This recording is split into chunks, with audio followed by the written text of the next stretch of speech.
Lagi-lagi kendaraan lapis baja milik pasukan pertahanan Israel habis dihantam kelompok pejuang Palestina.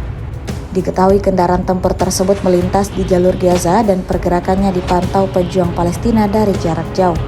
Rekaman yang menampilkan adegan tersebut ramai beredar di media sosial Telegram pada Jumat 29 Maret 2024, di mana Brigadir Al-Qassam menghancurkan tank Merkava Israel lainnya dengan tembakan yang presisi.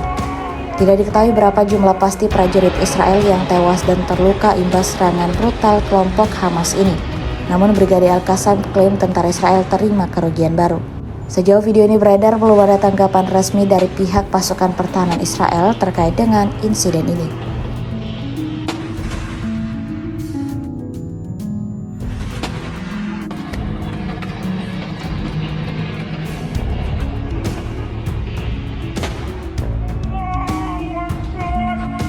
Download Tribun X sekarang, menghadirkan lokal menjadi Indonesia.